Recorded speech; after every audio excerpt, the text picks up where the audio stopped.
Hello bachcho, let's see this question. In the sides of a right angle triangle are in AP, then the sides of the acute angles are, there are 4 options. Let's solve this question. तो चलिए इस question को solve करती हूँ कि concept apply करूँगी इस question में। देखिए इस क्वेश्चन में सबसे पहले तो ये है कि राइट एंगल ट्रायंगल है तो एक ये जो पाइथागोरस थ्योरम अप्लाई होगा यहाँ पे। पाइथागोरस थ्योरम अप्लाई होगा। परपेंडिकुलर है hypotenuse square is equal to perpendicular square upon plus में बेस स्क्वायर। ये पाइथागोरस थ्योरम का एक यहाँ पे यूज होगा और यहाँ पे trigonometric values of acute angle. तो यहाँ पे मैं क्या लगा सकती हूँ, जैसे साइन थीटा, देखिए sine theta is equal to P upon h होता है। तो इस तरीके से ये चीज़ें मुझे ध्यान में रखनी है। चलिए इस क्वेश्चन को मैं सॉल्व करती हूँ। मुझे दिया हुआ है क्या कि द साइड जो है वो इस राइट एंगल ट्रायंगल का ये एपी में है। अगर मैं लिखूँ let the sides be a minus d, a and a plus D, ये मैं लिख सकती हूँ साइड।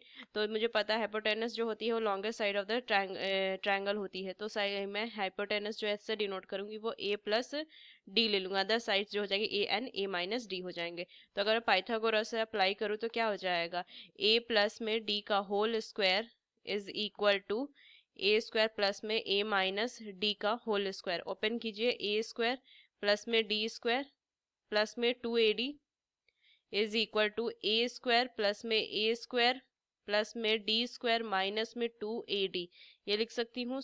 ए स्क्वायर ये यहाँ से कैंसिल हो जाएगा, ये डी स्क्वायर। बचेगा क्या यहाँ से, ए स्क्वायर माइनस में 4ad is equal to 0।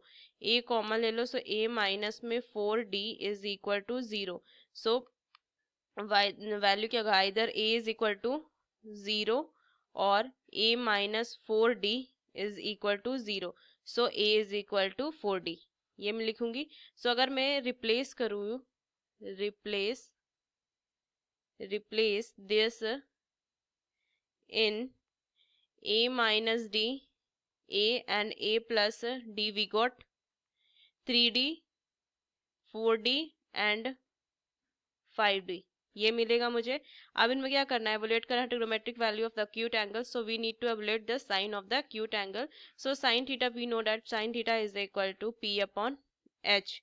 When लिखेंगे, when 4d is the base, अगर 4d क्या होगा, बेस होगा, sine theta 1 is equal to 3d upon में 5d ले लेंगे which is equal to 3 upon 5। अब अगर मैं when 3d is the base is the, अगर इसे मैं बेस ले लूं तो sine theta 2 is equal to कितना हो जाएगा, 5d which is equal to 4 upon 5, ये होगा। तो यहाँ से मैं क्या लिख सकती हूँ, the sine of, therefore the sine of the acute angles are 3 upon 5 4 upon 5, ये इसके फाइनल आंसर आ जाएंगे, 3 अपॉन 5 4 अपॉन 5।